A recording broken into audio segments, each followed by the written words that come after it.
The fire raged on, swallowing my house and car. The heat was unbearable, and the flames danced like angry spirits, crackling and popping in every direction. I could see the smoke rising into the night sky, thick and black, as if the whole world was about to burn. But what stunned me the most wasn't the fire. It was the cold, hard truth I was about to uncover. They said she died in the fire. I overheard them whispering, their voices laced with fear. She was trapped inside. There was nothing anyone could do. I couldn't believe my ears. They were talking about my sister, Clara. My heart stopped for a moment, but it wasn't because of the flames. It was because I knew something they didn't. I knew I had seen it all unfold, and I had it all on film. Every single second of the fire. I was in the garage, hidden away, recording everything as it happened. Suddenly, the thought struck me, what if they weren't planning to let Clara die at all? What if this was all part of their plan, an elaborate scheme for insurance money? My hands trembled as I replayed the events in my mind. What had I gotten myself into? But just as the truth began to settle in, I heard someone approach. The sound of footsteps echoed through the smoke-filled air. Someone was coming for me. The rush of panic hit me again. Should I run? Should I call the police? I was caught in a web of lies, and I didn't know if I could get out. But the most important question was, what would they do when they found out I had proof? I needed to decide fast. It all started a few weeks ago. The day Clara called me, her voice sounding more strained than usual, was when things began to go downhill. Clara and I had always been close, even though we lived on opposite sides of the country. We used to spend hours on the phone, talking about everything from childhood memories to what we were having for dinner. But on that day, her voice was different, shaky, uncertain. She had called to ask me to come over, to stay with her for a while. She said there was something wrong, but she wouldn't explain. Just get here as soon as you can, please, Clara begged. I didn't hesitate for a second. I packed my bags and booked the first flight I could find. When I arrived at her house, Clara seemed fine, at least on the outside. But there was an eerie tension in the air, something I couldn't quite place. The house was too quiet, and the front door was slightly ajar, like it had been left that way in a hurry. As I walked inside, I noticed that some of her furniture had been moved around, and the living room looked different, almost too perfect, as though it had been staged for some unknown reason. "What's going on?" I asked, my voice filled with concern. Clara didn't look at me. Instead, she walked into the kitchen, her back turned to me, and started to prepare a cup of tea. "I don't know," she muttered, her voice barely above a whisper. "Something isn't right, and I can't explain it. Just stay with me for a while, okay?" I nodded, though I didn't fully understand. But deep down, I felt that something was wrong. The unease settled in my gut like a stone, and it wasn't long before I realized that Clara had been keeping secrets that had begun to unfold in the most unexpected and dangerous way. Days passed, and Clara kept to herself more and more. We rarely spoke, and when we did, she seemed distant, as if she were hiding something. I tried to ask her what was going on, but she would always deflect the question, saying she just needed time to think. One evening, after a long day of awkward silence between us, Clara called me into her room. She had a strange look in her eyes, something I hadn't seen before. A look of fear mixed with determination. "Stay in the garage tonight," she told me, her voice trembling. "I don't want you anywhere near the house. Just trust me." I was confused, but I didn't question her. I did as she asked and locked myself in the garage, not knowing what to expect. That night, I decided to record what was happening, just in case. My phone's camera was running as I sat in the darkness of the garage, waiting for anything to happen. And then it did. Suddenly, the sound of tires screeching outside filled the air. The front door slammed open, and I could hear voices, low, angry whispers, followed by the unmistakable sound of fire starting. I couldn't believe my eyes as I saw Clara's car go up in flames. The fire spread so quickly that I couldn't even process what was happening. It wasn't long before the house was engulfed in flames too. I could feel the heat through the walls of the garage, and I instinctively ducked down, hoping to stay hidden. But as I watched, I noticed something strange. Clara wasn't outside. She wasn't anywhere near the fire. In fact, I realized she wasn't even in the house. She had been gone before the fire started. I'd been played. My heart pounded in my chest as the realization hit me like a wave. They were trying to make it look like she had died in the fire. But I had the proof. I kept the camera rolling, documenting every moment. I was no longer just a bystander, I was a witness. But what would happen if they found out I had captured everything? What if they came after me next? The question swirled in my mind as I heard the fire trucks approaching. And then, as if on cue, I saw them, two figures emerging from the smoke. They didn't look surprised. They didn't look worried. They looked pleased. The two figures slowly emerged from the smoke, their silhouettes becoming clearer as the flames continued to rage behind them. I could hardly believe my eyes. One of them was Greg, Clara's ex-husband, and the other was someone I didn't recognize, a tall, intimidating man in a black jacket. They walked toward the burning wreckage of the house without a hint of panic. I crouched down low in the garage, my heart racing in my chest. My phone was still recording, hidden behind the workbench, but I could feel the weight of the moment. They couldn't know I was watching. They couldn't know I had captured everything.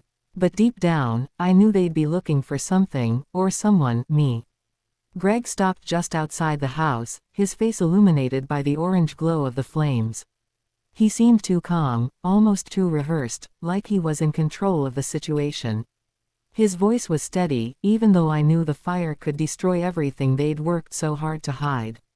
"Is everything in place?" Greg asked the tall man. His words sounded rehearsed, as if they'd done this before. The man nodded, his face unreadable. "We're good. She's gone. No one will know it was us." I almost choked on my breath. She's gone. They were talking about Clara, and they were making it sound like her death was a sure thing. But I knew better now. Clara wasn't in that house, and she wasn't dead. This was all part of their twisted plan. I swallowed hard and forced myself to keep the camera rolling. If they knew I had witnessed this, if they knew I had filmed them, I would be in real danger. I didn't know what they were planning next, but I couldn't risk being discovered. Greg glanced around nervously before turning to the man. "Make sure the insurance papers are ready. We need this to look good. If anyone asks, we were all inside. The fire was just a freak accident." "Understood," the man replied. His voice was deep and emotionless, like he wasn't even fazed by the destruction around him. They didn't speak for a few moments, the only sound coming from the crackling of the fire. And the distant wail of sirens. I could feel the weight of the truth pressing down on me. The truth that Clara had been caught up in something much bigger than just a bad relationship. She had been a pawn in this dangerous game. Suddenly, Greg turned toward the garage. My stomach dropped. My heart skipped a beat. He was looking directly at the door. I froze, holding my breath. My fingers were clenched tightly around the phone. Could he see me? Could he sense that I was watching? The tall man turned, following Greg's gaze. They both stared at the garage door, and for a moment, I thought I would be caught. But just as quickly, Greg dismissed it with a wave of his hand. "It's fine. Just make sure the fire burns long enough," he said, his tone casual as if the flames were nothing more than a small inconvenience. The two men turned and walked away, disappearing into the smoke. I let out the breath I had been holding for what seemed like an eternity. I was still alive. They hadn't found me, but I was also more afraid than I had ever been in my life. I knew I had to get out of the garage, but I couldn't leave yet.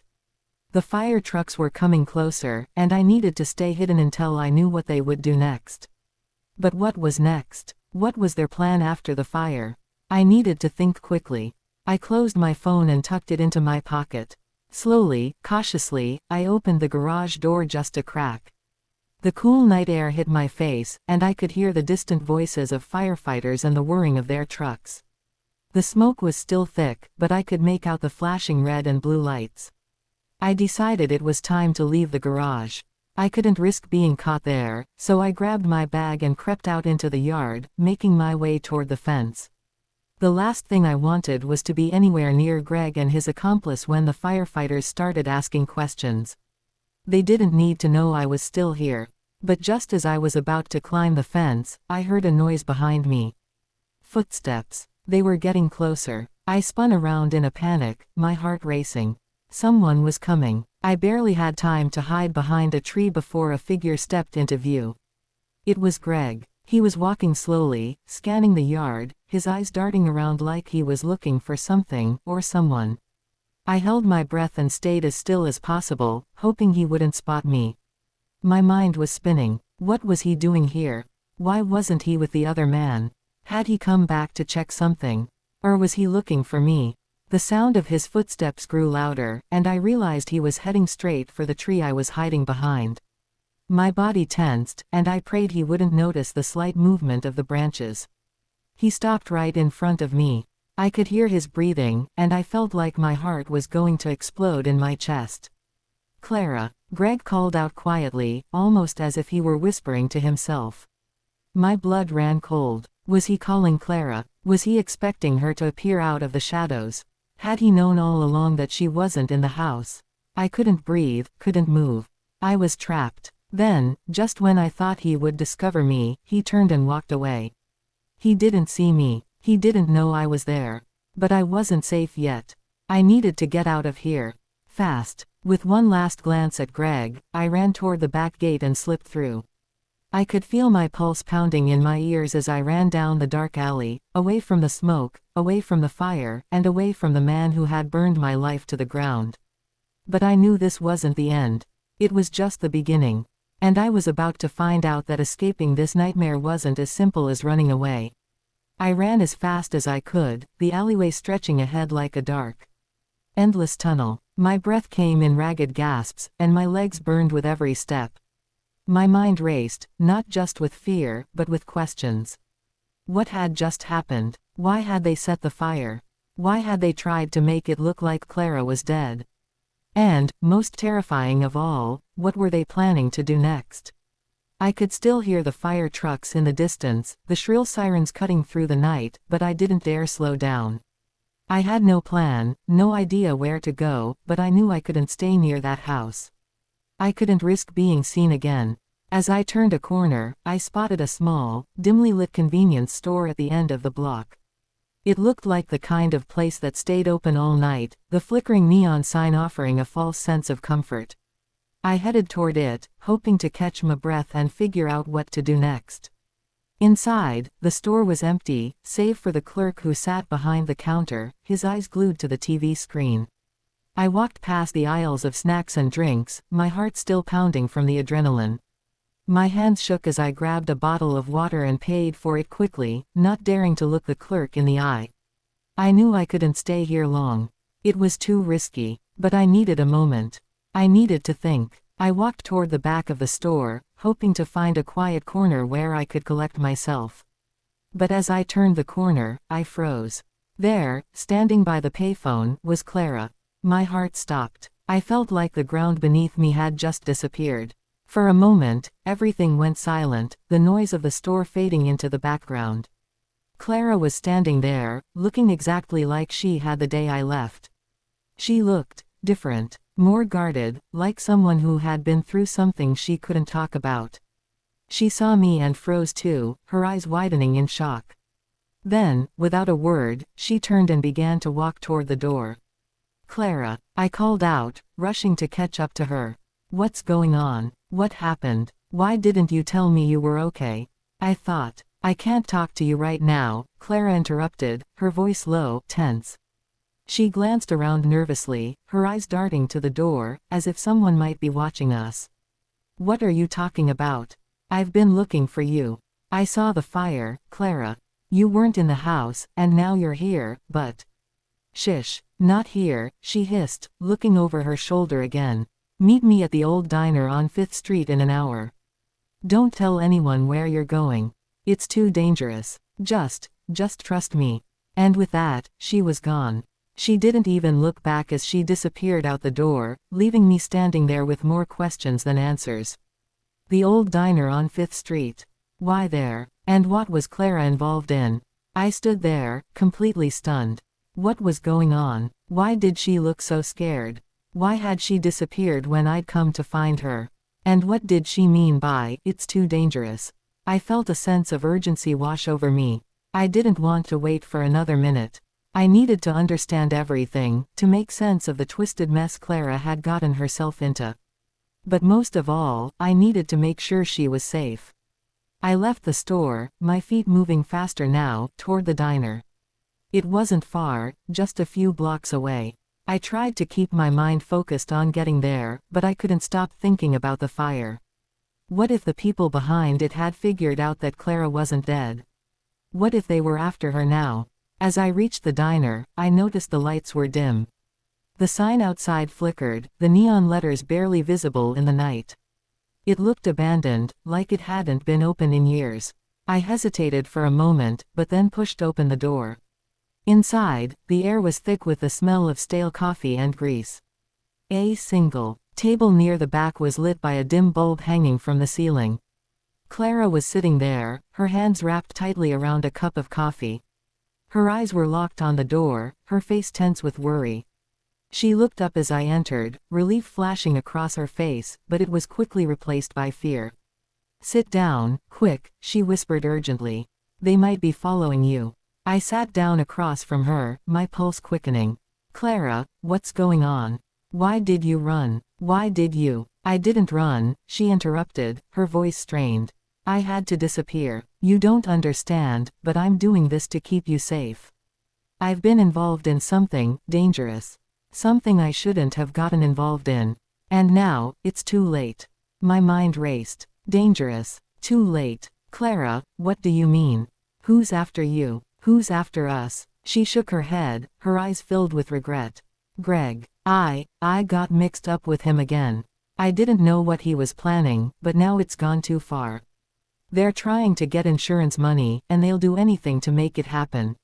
I thought they wanted me to disappear, but now I know, they want more than that." "More?" I asked, confusion flooding my mind. "What do you mean? What's their endgame?" Clara took a deep breath, her hands trembling.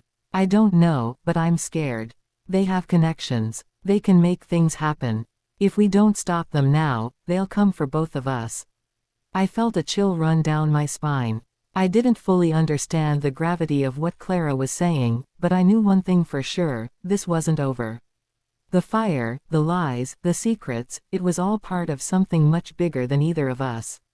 And as Clara looked at me with pleading eyes, I knew that this was just the beginning. Whatever came next, I had to stick by her. But I had no idea just how deep the web of lies went. I only knew that we were both in too deep to turn back now. Suddenly, the door to the diner swung open. The bell above it jingled loudly, and both Clara and I turned instinctively. A figure stood there, silhouetted in the doorway. They were wearing a dark coat, and their face was hidden in the shadows. I froze. This wasn't just a coincidence. This was someone who was after us. I felt my stomach drop as the figure stepped into the diner. The figure stepped into the diner, their footsteps echoing through the empty space. The low hum of the neon lights flickered, casting strange shadows on the walls. Clara's hand tightened around her coffee cup, her knuckles turning white as she watched the newcomer approach. I could feel my heart thumping in my chest, and every nerve in my body screamed at me to run. But there was nowhere to run. The figure took a step closer, and I could make out more details now. They were tall, dressed in a long black coat, their face hidden beneath a dark hood. The air in the diner felt heavier, charged with tension. I had no idea who this person was, but from the way Clara was acting, I could tell that this wasn't good. "Clara," the figure spoke, their voice cold and smooth, like ice scraping against glass. "I knew you'd show up here. You always make things harder than they need to be." Clara flinched at the sound of the voice, and her face drained of color. She looked like she had seen a ghost. Her eyes met mine, but they were filled with fear, not the usual calm I had come to expect from her. "Leave us alone, Leo," Clara said, her voice barely above a whisper. "This isn't what you think it is." Leo. The name rang a bell, but I couldn't place it. Who was he? And why was Clara so terrified of him? "Not what I think." Leo's voice dripped with amusement, but there was a dark edge to it. "You've been playing both sides, Clara. You think I don't know what you've been up to. You think I don't know you're trying to sabotage the plan." Clara stood up abruptly, pushing her chair back with a loud screech. It's not like that, she exclaimed. I didn't want any of this to happen. I didn't know how deep this was. I was just trying to get out. Leo took a slow step forward, and for a moment, I thought he might attack. His eyes locked on Clara, but then he turned to me, his gaze sharp and calculating. "And who's this?" Leo asked, his tone suddenly more interested. "Is this the one you've been hiding from me, Clara? The one who's been snooping around, filming everything?" I froze. My heart skipped a beat. How did he know about the video? How did he know I had been recording? Had someone seen me at the house? Clara's face went pale as she turned toward me. "No, he's not involved. He doesn't know anything. Please, Leo, just leave him out of this." Leo's lips curled into a smirk, his eyes narrowing. "You really think I'm going to believe that? You think I'm just going to walk away because you say so?" He took another step toward us, his presence overwhelming. I could feel the tension in the air like a physical weight pressing down on me. Every instinct in my body told me to get out of there, but I couldn't move. I had no idea what Leo wanted, or what he was capable of. "Clara," Leo said softly, his voice suddenly quieter, more dangerous. "You've made a mistake. And now, I have to clean up your mess. You think you can just run away from me? From what we've built together?" I could see Clara's body tremble as she backed away, her face a mask of fear and regret. "I didn't mean for any of this to happen. I just wanted to be free." Leo's eyes darkened, his lips curling into a cruel smile. "Free? You think you can just walk away from everything? From me?" Suddenly, the door to the diner slammed open again, and both Clara and I turned instinctively. This time, it wasn't just anyone. A tall, broad-shouldered man stepped inside, his face shadowed by the brim of a baseball cap. He looked like someone who didn't belong in a quiet diner at this time of night. Leo's face hardened when he saw the man. His smile faded, and I could feel the shift in the room. The atmosphere grew even more tense, like we were standing at the edge of a cliff, one step away from a fall. "Alex," Leo said, his voice filled with an icy calm. "What are you doing here?" The man, Alex, didn't answer right away. He just stood there, his gaze flicking between Leo and Clara. There was something in his eyes that made me uneasy. He wasn't here to help. I could tell. "I came to make sure things went according to plan," Alex said finally, his voice low but firm. "And it looks like you've got a little problem on your hands, Leo." Leo's jaw clenched, but he didn't say anything. Instead, he stepped back, crossing his arms over his chest. "You're not in charge here, Alex. Don't forget that." Alex took a step closer to the table, his gaze shifting to Clara. "I think you're forgetting who's really in charge," he said. "Clara's out. It's time to cut our losses." Clara's eyes widened, her breath coming in quick, shallow gasps. "What do you mean, out?" she asked, her voice trembling. I haven't done anything wrong. You were part of the plan," Alex said coldly. "But now, you're a liability. And Leo's not going to let that slide." I could see the fear in Clara's eyes as she turned to me, her face pale and strained. I didn't want this. I didn't know how dangerous it all was. My mind was spinning. I was completely in the dark about what was going on, but I could tell that Clara had gotten herself mixed up with some dangerous people who were not afraid to hurt anyone who got in their way. I didn't want to believe it, but I was starting to understand. Whatever Leo and Alex were planning, it was bigger than anything I had imagined. Leo turned back to Alex, his voice dripping with anger. "You're messing everything up. She's part of this. I'll handle it, okay?" Alex's eyes narrowed, and for the first time, he seemed genuinely angry. "No, it's too late. You're not in control anymore, Leo. You're not the one calling the shots." There was a long silence, the tension between the two men palpable. Clara and I sat frozen in our seats, too terrified to move. I could feel the weight of the moment pressing down on me, but I couldn't understand why things were happening so fast. Suddenly, Alex's voice cut through the silence. "Get up," he said to Clara, his tone sharp. "We're leaving. Now." I stood up, my legs shaking beneath me. "What do you mean, leaving? What's going on?" But Alex didn't answer. Instead, he reached out and grabbed Clara's arm, pulling her toward the door.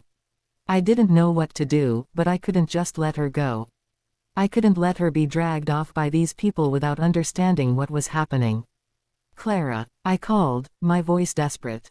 What's going on? Please, tell me. Clara's eyes flicked to mine for a brief moment, and in that instant, I saw the truth. She was terrified. She had no control over the situation. And worse, she didn't know how to stop it. But then, before I could take a step forward, Leo spoke, his voice cold and final. Let her go, he said quietly. She's made her choice. Clara was gone. Just like that. And I was left standing in the diner, unsure of what to do next. The door slammed shut behind her, and I was left alone with Leo and Alex. What had just happened? And where was Clara going?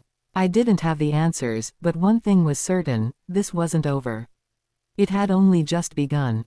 I stood frozen in the diner, the echoes of the door slamming shut still ringing in my ears. Clara had been dragged away, her fate uncertain, and I was left in the thick of this nightmare with Leo and Alex. My heart hammered in my chest, and I could feel the heat rising in my face, my blood boiling with anger, fear, and confusion. I had to do something. I couldn't just sit here while Clara was taken by these people. But I had no idea what I was up against. Leo stepped closer to me, his gaze cold, calculating. You should have stayed out of this, he said, his voice quiet but deadly. But now you're involved, and there's no turning back. My mind raced. I had to figure out how to get to Clara, how to stop this madness. But I couldn't do it alone. I had to think. I had to plan. Where are they taking her? I demanded, my voice shaking with a mixture of fear and anger. What are you doing to her? Leo smirked, unfazed by my outburst. You really think you can stop this? You're just a bystander, a nuisance. The plan's already in motion. Clara's just a small part of it now. My pulse quickened. What plan? What do you want from her? Leo's eyes narrowed, but he didn't answer immediately. Instead, he looked over at Alex, who had been standing silently by the door, watching us. The tension in the room was thick, and for a moment, I thought Leo might say something more. But then he simply shrugged and turned back to me. You don't need to know, Leo said, his voice dripping with disdain. What matters now is that you keep quiet. You don't have a say in this anymore. It's out of your hands. I felt a knot form in my stomach. This wasn't just about insurance money anymore. Something much darker was happening, something I wasn't prepared for. Clara had been caught in it, and now I was too. There was no escaping this web of lies and deceit. As Leo and Alex stood there, their faces unreadable, I couldn't help but feel a rising sense of desperation. I had to find a way to get Clara back. But how? And where was she now? Suddenly, my phone buzzed in my pocket, and I nearly jumped out of my skin. I fumbled to pull it out, my hands shaking. I glanced at the screen, expecting some sort of emergency message, but what I saw made my blood run cold. It was a message from Clara. Don't come after me. It's too dangerous. They'll kill us both. Trust me, it's over. The words on the screen blurred as my eyes filled with tears. Clara was telling me to give up, to walk away. But I couldn't. I couldn't let her disappear into whatever nightmare Leo and Alex were dragging her into. But then I remembered something Clara had said before. They'll kill us both. The words repeated in my mind, and I suddenly realized the gravity of the situation. This wasn't just about money. It was about power, control, and a plan that was much bigger than Clara and me. And now I was tangled in it, whether I liked it or not. I couldn't afford to be reckless. I had to think carefully if I was going to save Clara. But at that moment, I didn't have a plan. I didn't even know where to begin. Leo's voice broke through my thoughts. You've been a problem from the start. And now, I'm done being patient. Before I could respond, he motioned for Alex, who stepped forward, his gaze locked on me. You should have listened, Leo said, his voice cold. But now you've crossed a line. There's no going back. I didn't know what they were going to do next, but I could feel the danger rising. My chest tightened with panic, and I had to think fast. I glanced around the diner, searching for anything that could help me. But all I saw was an old, empty building, a place that once might have been filled with the warmth of coffee and the chatter of strangers. Now it felt like a prison, a place where my worst fears were coming true. Suddenly, a loud bang echoed from the front of the diner, followed by the sound of tires screeching. My heart skipped a beat. What was happening now? Leo and Alex turned toward the noise, their faces hardening. "Looks like you're not the only one with backup," Leo muttered, his tone sharp. He glanced at Alex, who was already moving toward the door. I didn't have time to think. I bolted for the back exit, my heart pounding in my chest. I didn't know who was coming, but I couldn't let Leo or Alex catch me. I burst out of the diner and into the alley, my feet pounding against the cold pavement. I glanced over my shoulder and saw Leo and Alex following close behind. They were gaining on me. Then, I heard a car engine roar to life. It was a car I didn't recognize, but it was heading straight for me. I didn't know what to expect, but the car was coming fast, its headlights blinding. Just as I reached the corner, the car swerved, screeching to a halt right in front of me. I skidded to a stop, barely avoiding the front bumper. The door swung open, and a familiar face appeared. It was Clara. She was alive, and she was here to help. I didn't hesitate. I jumped into the car without a second thought, slamming the door behind me. Clara floored the accelerator, and we shot down the street, leaving Leo and Alex in the dust. But I knew this wasn't the end. Leo and Alex weren't the kind of people who gave up easily. And I had no doubt they would come after us. As we sped through the dark streets, Clara's hands gripped the wheel tightly. Her face was a mixture of relief and exhaustion. "I didn't want to drag you into this," she said, her voice quiet. "But now it's too late. They won't stop until they get what they want." I looked at Clara, trying to steady my breathing. I didn't know what was coming next, but I knew one thing for sure. I wasn't going to give up. Not now. Not after everything that had happened. We were running, yes. But this wasn't over. Not by a long shot. Clara glanced at me, her eyes filled with determination. "We're not done. We have a long way to go." And I knew, deep down, she was right. This was only the beginning. The plan was still unfolding, and there was much more to uncover. But whatever happened next, I would be with Clara. We would face whatever came our way, together. The car roared through the dark streets, the headlights cutting through the thick, quiet night. Clara's hands gripped the wheel so tightly her knuckles were white, her jaw clenched with determination. I could feel the tension radiating from her, a mixture of fear and defiance that I knew all too well. She wasn't just running away anymore, she was running toward something. But what? What was she hoping to find at the end of this road? The screech of tires in the distance reminded me that we weren't free yet. Leo and Alex wouldn't give up that easily. They were coming for us. I couldn't shake the thought that this would end in something worse than we could ever imagine. "Clara, where are we going?" I asked, my voice barely above a whisper. Clara didn't answer right away. She kept her eyes on the road, her expression hard, almost distant. After a long moment, she spoke, her voice strained but steady. "We need to go to the old cabin in the woods. It's the only place they won't find us. It's where I used to hide when I needed to get away from all this, from them." I nodded, though the thought of hiding in an old cabin deep in the woods didn't exactly bring me comfort. It felt like running away, like hiding from the very thing we needed to face. But Clara had been in this mess much longer than I had. If she thought it was the safest option, I had no choice but to trust her. The road ahead seemed endless, the occasional streetlight flickering as we passed, casting fleeting shadows over the car. My mind kept racing. What was Leo and Alex's plan? What were they really after? It wasn't just the insurance money anymore. There was something bigger, something more dangerous behind all of this. "We're not safe yet," Clara said, her voice cutting through my thoughts. "Not until we get to the cabin. We're going to have to be careful. Leo has people everywhere, people who will do anything to make sure this goes according to his plan." "Then why did you get involved with him?" I asked before I could stop myself, the words slipping out before I realized how sharp they sounded. Clara's grip tightened on the wheel, but she didn't flinch. "I didn't know, okay. I didn't know what he was really about. At first, he seemed like a way out. I thought I could get him to help me get away from my past. But now," her voice trailed off, and for a moment, I saw the vulnerability in her eyes. "Now, I see that I made a huge mistake. I got caught up in something I couldn't control. I wanted to say something comforting, but the truth was, I didn't know how. I was in the same situation, caught up in a web of lies, fear, and betrayal. Clara had been trying to escape this nightmare for years, and now, I was right there beside her. The drive seemed to drag on forever, the minutes stretching into hours. But finally, the car slowed as we reached the edge of the woods.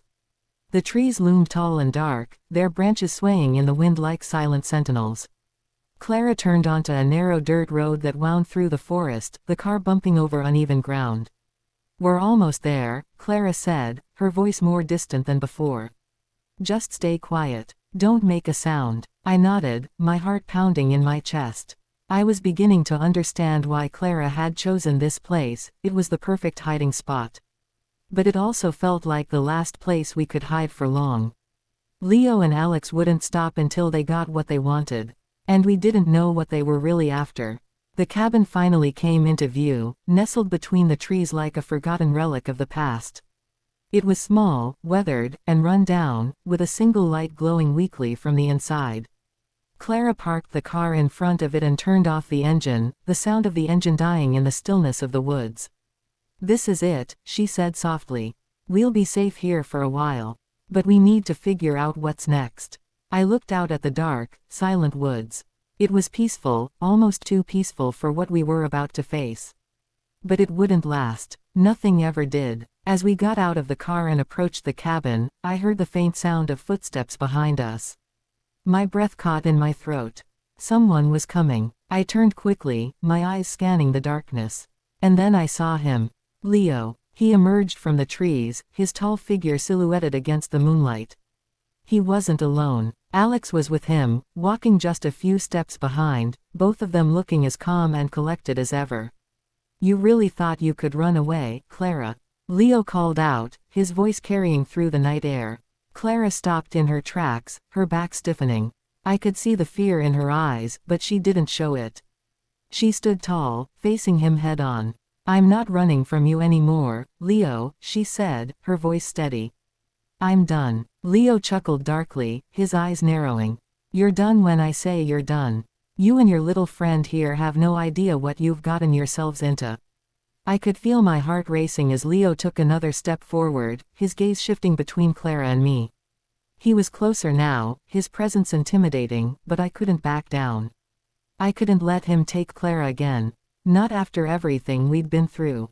"This is it, Leo," Clara said, her voice trembling but strong. "I'm done being your pawn.